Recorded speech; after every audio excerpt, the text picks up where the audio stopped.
दोस्तों, आप सभी का एक बार फिर स्वागत है रातों का आतंक YouTube चैनल पर। आज की कहानी बेहद रहस्यमयी और रोमांच से भरपूर होने वाली है, इसीलिए चैनल को सब्सक्राइब करना और वीडियो को लाइक करना बिल्कुल न भूलें। तो चलिए अब बढ़ते हैं कहानी की ओर। गांव का नाम था बंधवा खेड़ा। चारों ओर जंगल, बीच में एक पुराना तालाब और उस तालाब के किनारे एक वीरान सा मंदिर, जिसके टूटे हुए गुंबद अब बस चील और कौवों का बसेरा बन चुके थे। कहते थे कि इस तालाब में कोई रहती है, कोई जो इंसान नहीं, लेकिन इंसानों से ज्यादा इंसानियत को समझती है। उसका नाम था कर्म पिशाचिनी। हर बुजुर्ग उस नाम को सुनते ही चुप हो जाता था, जैसे मुंह में कोई डर जम गया हो। कोई उसका नाम ऊंची आवाज में नहीं लेता था। बच्चों को सिखाया जाता था कि रात को उस तालाब की तरफ देखना भी मत, और गलती से भी अपने कर्मों की गिनती मत करना। राघव गांव का सबसे चालाक लेकिन सबसे बेरहम लड़का, पढ़ाई में होशियार, बातों में शातिर, लेकिन दूसरों का मजाक उड़ाना, छोटे लोगों को दबाना और अपने फायदे के लिए किसी का भी इस्तेमाल करना, यही उसका स्वभाव था। गांव वालों को वह मूर्ख समझता था और बड़ों की बातों को ढकोसला। एक दिन जब अमावस्या की रात थी और आकाश पर चांद का नामो निशान तक नहीं था, राघव अपने दो दोस्तों सौरभ और विक्रम के साथ बैठा था। हाथ में बियर की बोतल और होठों पर घमंड की मुस्कान। तूने सुना है राघव? सौरभ बोला, वो तालाब वाली कहानी, एक औरत की आत्मा जो लोगों के कर्मों का हिसाब लेती है। राघव हंस पड़ा। अरे ये सब दादी नानी की कहानियां हैं, कोई आत्मा वात्मा नहीं होती, ये बस डर फैलाने के तरीके हैं, ताकि तुम जैसे लोग बुरे काम करने से डर जाएं। लेकिन असली दुनिया में डर सिर्फ बेवकूफों के लिए होता है। विक्रम ने धीमी आवाज में कहा, पर सुना है पिछले साल का वो भोला राम जो अचानक गायब हो गया था, वो भी उस तालाब के पास गया था और उसके बाद उसकी लाश ही नहीं मिली। तू भी ना विक्रम। राघव ने आंखें घुमाकर कहा, लाश नहीं मिली मतलब कहीं चला गया होगा। दुनिया बड़ी है, लोग भाग जाते हैं, कोई आत्मा उठाकर नहीं ले जाती किसी को। तो फिर चलना, आज रात वहीं चलते हैं। सौरभ ने कहा, देखते हैं वो आत्मा तुझे क्या सिखाती है। राघव ने बियर का एक लंबा घूंट लिया और मुस्कुराया, चलेगा, और अगर कुछ दिखा ना तो तू दोनों मेरे सामने जमीन पर लौटकर बोलेगा, राघव भैया आप ही असली हो। तीनों रात के लगभग 2 बजे अपने बैग में टॉर्च और कैमरा लेकर निकल पड़े। रास्ता पुराना था, लेकिन डरावना नहीं उनके लिए। हवा में एक अजीब सी गंध थी, जैसे मिट्टी गीली नहीं हो बल्कि सड़ रही हो। चिड़िया नहीं, बस झींगुरों की आवाजें, और वो भी जैसे किसी ने दबा कर रखी हो। तालाब की तरफ पहुंचते ही एक सन्नाटा जैसे उनकी सांसों को चूसने लगा। पानी काला लग रहा था, इतना गहरा कि उसमें अपनी परछाई तक न दिखे, और उस पर पड़ा टूटा हुआ मंदिर जैसे वक्त की कोई फटी हुई तस्वीर। विक्रम धीरे से बोला, लगता है लौट चलते हैं, मजा नहीं आ रहा। राघव हंसा, क्या मजाक कर रहा है तू?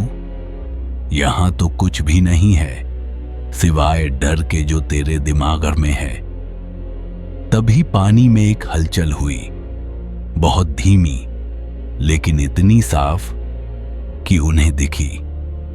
सौरभ ने टॉर्च घुमाई, पर वहां कुछ नहीं था, बस पानी के बीचों बीच कुछ बुदबुदाहटें उठ रही थीं, और फिर एक झपाक, जैसे किसी ने गोता लगाया हो। कुछ था।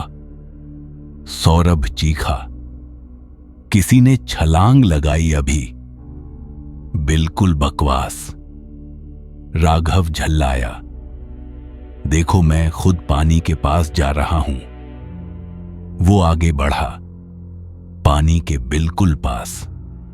हवा अब और ठंडी हो गई थी, जैसे किसी बर्फीली आत्मा ने सांस ली हो। और तभी एक ठंडी हथेली ने राघव की टांग पकड़ ली। राघव चीख पड़ा, पीछे हटने की कोशिश की, लेकिन हथेली की पकड़ मजबूत थी। फिर अचानक वो हथेली गायब हो गई, जैसे पानी ही निगल गया हो। बाकी दोनों दोस्त दहशत में थे। मैंने कहा था ना, विक्रम कांपता हुआ बोला, चलो यहां से। राघव कांपते हुए बोला, जो भी था कोई जानवर रहा होगा। लेकिन रात खत्म नहीं हुई थी। वापस लौटते वक्त तीनों को ऐसा लगा जैसे कोई उनका पीछा कर रहा हो। किसी और के कदमों की आवाज उनके पैरों के साथ साथ चल रही थी, जैसे कोई छाया उनकी परछाई में घुल चुकी हो। अगले दिन सुबह से राघव बीमार पड़ा, आंखें लाल, शरीर में कंपन, और होठों से खून रिस रहा था। मां ने तांत्रिक बुलाया, जिसने घर में घुसते ही कहा, इसने किसी आत्मा को छेड़ा है, और वो आत्मा अब इस शरीर में उतर रही है। राघव रात को नींद में बोलने लगा था, लेकिन अपनी आवाज में नहीं, एक औरत की आवाज हुई। टेढ़ी, भयावह शब्द थे, तेरे कर्मों का हिसाब बाकी है, राघव। राघव के कमरे में अब कोई नहीं सोता था। मां ने दरवाजा बंद कर दिया था बाहर से, मगर दीवार के पार उसकी आवाजें आती थीं, कभी हंसी, कभी चीखें, और कभी किसी अजनबी जुबान में बड़बड़ाहट। जिस लड़के ने कभी अपने गांव वालों की बातों को मजाक समझा था, अब वो खुद किसी मजाक में फंस चुका था। एक ऐसा मजाक जो उसकी जान लेने वाला था। पंडित माधवानंद, गांव का सबसे पुराना तांत्रिक, जब उस कमरे में पहुंचा तो उसने फौरन हाथ जोड़ लिए। इसे छूना नहीं, उसने कहा। इसमें अब कोई और है, कोई जो इंसान नहीं, और वो सिर्फ हिसाब लेने आई है। क्या मतलब? राघव की मां कांपते हुए बोली। इसने कर्म पिशाचिनी को जगा दिया है और अब ये पिशाचिनी तब तक इसका पीछा नहीं छोड़ेगी जब तक ये अपने सारे कर्मों का सामना नहीं करता। सौरभ और विक्रम जो उस रात साथ गए थे अब राघव के पास भी नहीं आते थे। सौरभ ने तो गांव ही छोड़ दिया था, लेकिन विक्रम एक रात छुपते छुपाते राघव के घर आ गया। देखना चाहता था कि उसका दोस्त जिंदा है या नहीं। जब वह खिड़की के पास पहुंचा तो कमरे से आती गूंजती हुई आवाज सुनाई दी। तू समझता था कर्म का कोई मोल नहीं, अब हर कर्म का हिसाब तुझे देना होगा। एक एक धोखे की कीमत चुकानी होगी। विक्रम घबरा गया। वो भागा, मगर तभी उसके ठीक पीछे किसी ने धीमे से कहा, विक्रम रुक जा, तेरा भी हिसाब बाकी है। उसने पलट कर देखा, कोई नहीं था, लेकिन छाया जमीन पर दो थी।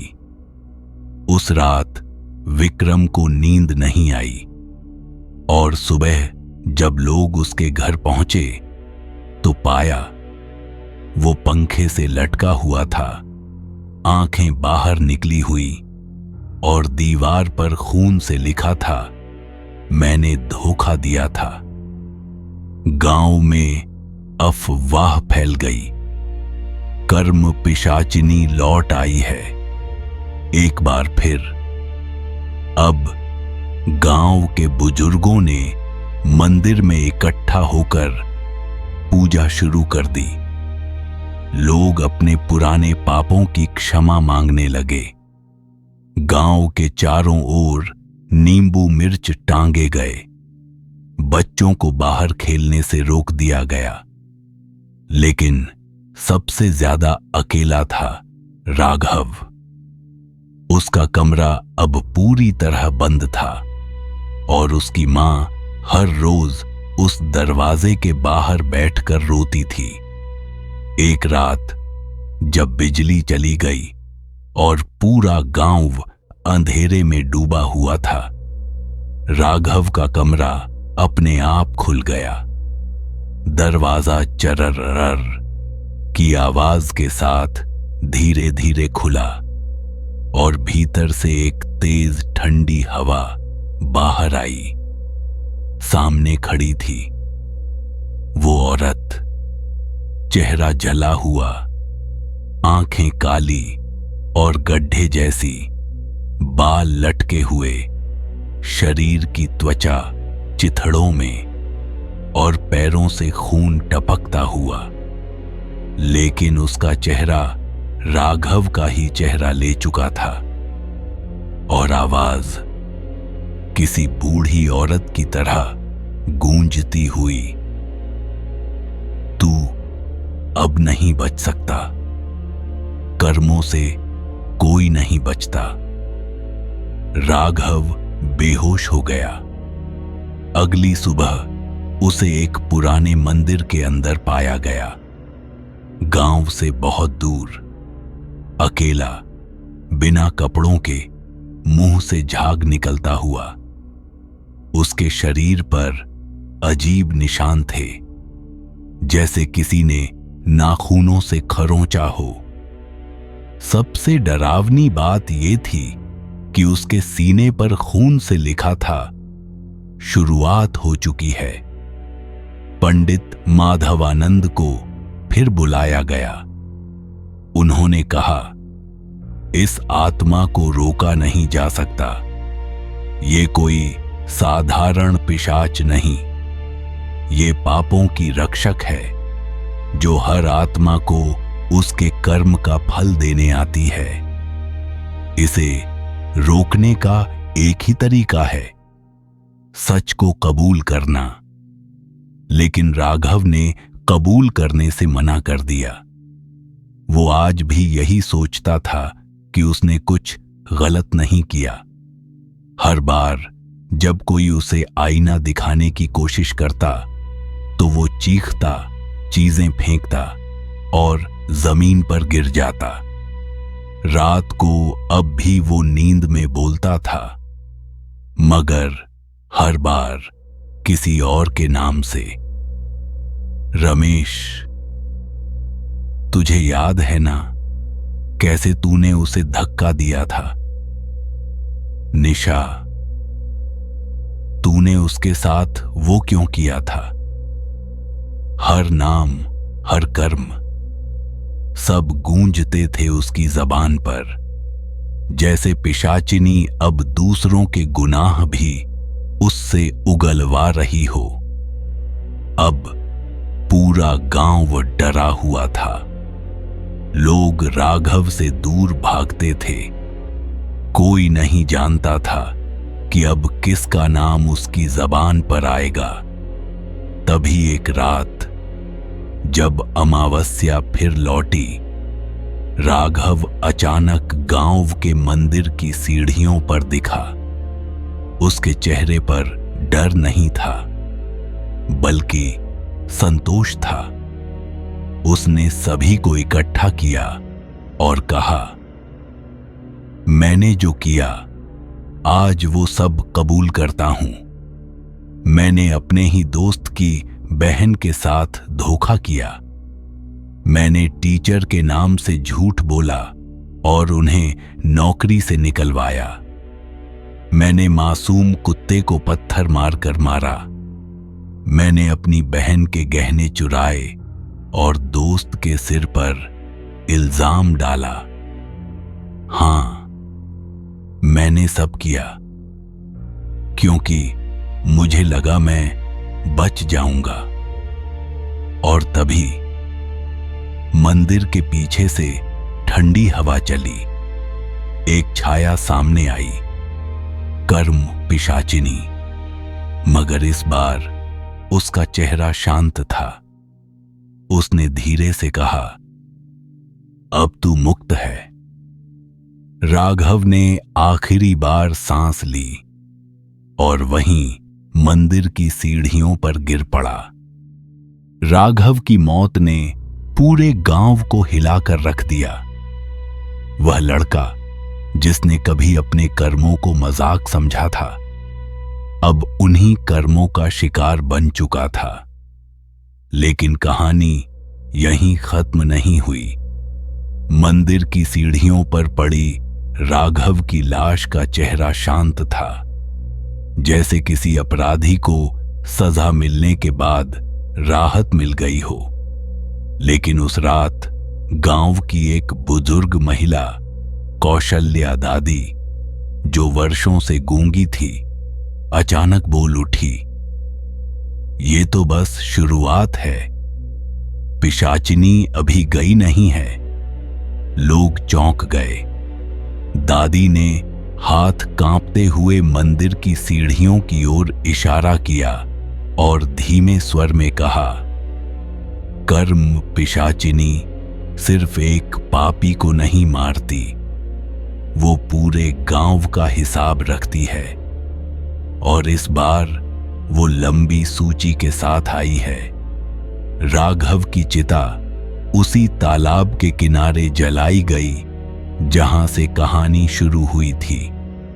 लेकिन जैसे ही लकड़ियां जलने लगीं, एक अजीब सी आवाज हवा में गूंजने लगी, जैसे कोई स्त्री धीरे धीरे गा रही हो, लोरी की तरह, मगर शब्दों में दर्द और मौत घुली हो। चल रे मन, कर्मों की राह, हर धोखा अब देगा सजा। लोग भागने लगे। धुआं सीधा आसमान की ओर नहीं जा रहा था, वो गोल गोल घूम रहा था, जैसे किसी अदृश्य आकृति को घेरे हो। अगली सुबह गांव में एक और खबर फैली। पंडित माधवानंद गायब थे। उनका कमरा खुला मिला, मगर बिस्तर पर खून से लिखा था, तेरे कर्म पूरे नहीं हुए पंडित। गांव की हवा अब भारी हो गई थी। हर आदमी, हर औरत अपने पुराने गुनाहों को याद कर रहा था। जो चुप था अब डर के मारे बोलने लगा। मंदिर में लोग माफी मांगने आ रहे थे और हर कोई एक ही चीज कहता, मैंने गलती की थी, लेकिन अब बदल चुका हूं। मगर कर्म पिशाचिनी को शब्द नहीं, सच चाहिए था। और सच्चाई सिर्फ कबूलने से नहीं, महसूस करने से आती है। एक रात गांव की युवती नीता, जो अक्सर दूसरों की बुराइयों में लगी रहती थी और कई मासूम लड़कियों की जिंदगी बर्बाद कर चुकी थी, अपने कमरे में अकेली थी। खिड़की के बाहर कोई था, मगर दिखता नहीं था। आवाज आई, नीता, वो लड़की याद है जिसे तूने झूठा बदनाम किया था। नीता ने आंखें मींच लीं। तेरे एक झूठ ने उसकी जान ली थी। नीता चीख पड़ी, नहीं, वो सिर्फ एक मजाक था। मैं नहीं चाहती थी कि वो मर जाए, मगर वो मरी।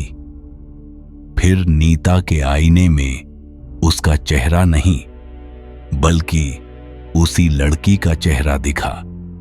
गले पर फंदा, सूजी हुई आंखें और आंखों से बहती काली लकीरें। नीता की चीख सुनकर लोग दौड़े, मगर जब दरवाजा खोला तो नीता वहीं लटक रही थी, उसी फंदे के साथ। लाश के नीचे खून से लिखा था, हर कर्म एक सजा। अब गांव का हर कोना डर का घर बन चुका था। कौशल्या दादी ने गांव के नौजवानों को बुलाया और कहा, कर्म पिशाचिनी को रोका नहीं जा सकता, लेकिन उसकी अग्नि को शांत किया जा सकता है, सच के दीप से। कैसे? एक लड़का बोला, हर वो इंसान जिसने पाप किया है, उसे खुद चलकर उस तालाब तक जाना होगा, अकेले, बिना किसी चीज के, और अपने गुनाह को कबूलना होगा। मगर याद रखो, वहां झूठ बोलने वाला कभी वापस नहीं आता। ये सुनकर गांव के लोग सहम गए। फिर भी कुछ साहसी लोग निकले, वो जो मानते थे कि उनका गुनाह अब उन्हें सोने नहीं देता। पहला था हरिनारायण, जो बचपन में अपने भाई की हत्या कर चुका था जमीन के लिए। उसने तालाब के किनारे बैठकर कबूल किया, मैंने भाई को धक्का दिया था, सोचा था कोई देख नहीं रहा, पर मैं खुद से कभी नहीं बचा। कुछ देर सन्नाटा रहा, फिर हवा चली और एक ठंडी सी दस्तक उसके कंधे पर पड़ी, मगर वो जिंदा लौटा। दूसरे दिन एक और बुजुर्ग गए। एक बूढ़ा जो बचपन में चोरी करता था, गांव वालों को धोखा देता था, मगर उसने आधा सच बोला, बस इतना कहा, मैंने कुछ गलती की थी। रात को उसका जला हुआ शरीर खेत में पाया गया। शरीर पर शब्द खुदे थे, अधूरा सच झूठ होता है। अब ये बात साफ हो गई थी, या तो पूरा सच बोलो या हमेशा के लिए मौन हो जाओ। तालाब अब न्यायालय बन चुका था और कर्म पिशाचिनी उसका न्यायाधीश। गांव की फजा अब पूरी तरह बदल चुकी थी। हर कोई अब किसी ना किसी कर्म से डर रहा था। कोई पुरानी बात, कोई भूला हुआ पाप, कोई छिपी हुई सच्चाई, सब कुछ जैसे हवा में तैर रहा था। तालाब अब गांव का दर्पण बन चुका था। जो भी उसके सामने झूठ बोलता वो गायब हो जाता। लेकिन एक सवाल सबके मन में था, कर्म पिशाचिनी है कौन और उसका ये फैसला लेने का अधिकार उसे कैसे मिला? कौशल्या दादी ने एक रात सबको इकट्ठा किया और एक पुरानी कथा सुनाई। बहुत साल पहले जब ये गांव नया नया बसा था, तब यहां एक ब्राह्मण लड़की रहती थी। नाम था विद्या। बहुत ही सीधी, शांत और ज्ञान से भरपूर। लेकिन गांव के कुछ लालची पुरुषों ने उस पर झूठे इल्जाम लगाए और उसे चरित्रहीन घोषित कर दिया। विद्या ने बार बार सच कहा, गिड़गिड़ाई, लेकिन किसी ने उसकी बात नहीं मानी। एक दिन उसने उसी तालाब में कूदकर जान दे दी और जाते जाते शपथ ली, मैं लौटूंगी और हर झूठ, हर पाप का न्याय करूंगी। जब तक सच को स्थान नहीं मिलेगा, मैं चैन से नहीं बैठूंगी। वही विद्या अब कर्म पिशाचिनी बन चुकी है। इस सच ने लोगों की रीढ़ में ठंडक भर दी। अब यह केवल डर की बात नहीं थी, यह इंसाफ की बात थी। अब ये एक शुद्ध आत्मा थी जो बदले में नहीं, सच्चाई में विश्वास रखती थी। लेकिन जिस दिन लोगों ने सोचा सब कुछ अब शांत हो जाएगा, एक नई घटना हुई। गांव की प्रधान सावित्री देवी, जो हमेशा ईमानदारी और धर्म की बातें करती थीं, उनकी बेटी मुक्ता ने आत्महत्या कर ली। उसके कमरे में खून से दीवार पर लिखा था, मां को सच बोलना चाहिए। गांव हिल गया। सावित्री देवी अब लोगों के सामने खड़ी थीं, मगर उनकी आंखों में कोई आंसू नहीं था, बस एक सन्नाटा। वो सीधा तालाब के किनारे गईं और बोलीं, हां, मैंने अपनी बेटी की शादी जबरदस्ती एक जालिम आदमी से करवाई, सिर्फ इसीलिए क्योंकि वो हमें चंद लाख रुपए देने को तैयार था। मैंने अपनी बेटी के आंसुओं को अनदेखा किया क्योंकि मुझे समाज की इज्जत प्यारी थी। और आज मेरी बेटी मर गई मेरे हाथों। तालाब की सतह हिलने लगी। फिर कुछ नहीं हुआ। लोगों ने देखा, सावित्री देवी वहीं बैठी रहीं, घंटों, मगर जीवित। कौशल्या दादी मुस्कुराईं। उसने सच बोला, इसलिए वो जिंदा है। अब तक गांव के लगभग हर घर से कोई ना कोई उस तालाब के सामने गया था। कुछ लौटे, कुछ नहीं। लेकिन जो लौटे उनका चेहरा बदल चुका था। डर नहीं, शांति थी। अब बस एक नाम बाकी था, कौशल्या दादी। लोगों ने कहा, आप तो हमेशा सच की बात करती थीं, आपको क्यों जाना? दादी मुस्कुराईं। मैंने भी एक बार गुनाह किया था। जब विद्या को झूठा कहा गया था, मैं वहां मौजूद थी। मैं जानती थी वो बेगुनाह है, मगर डर के मारे चुप रही। चुप्पी भी एक पाप होती है। वो चली अकेली, अपनी लाठी लेकर, तालाब के किनारे बैठी और बोली, विद्या, अब मैं तुम्हारे सामने हूं। मुझे क्षमा चाहिए, पर मुझे सजा भी मंजूर है। कुछ देर शांति रही। फिर पानी से एक चेहरा उभरा, वही जला सूजा चेहरा, मगर इस बार उसमें करुणा थी। कौशल्या दादी ने आंखें बंद की। लोग भागे डर के मारे, मगर जब सुबह हुई तो देखा दादी वहीं बैठी थीं, मगर उनकी सांसें थम चुकी थीं। चेहरा शांत, होठों पर हल्की मुस्कान।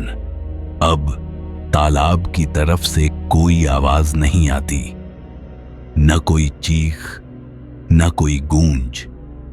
बस हवा चलती है और लगता है जैसे कोई कह रहा हो, अब न्याय हो चुका है।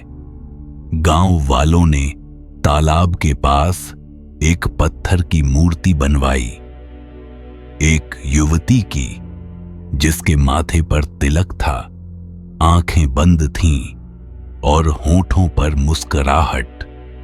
नीचे लिखा गया, ये मूर्ति कर्म पिशाचिनी की नहीं, सत्य की है।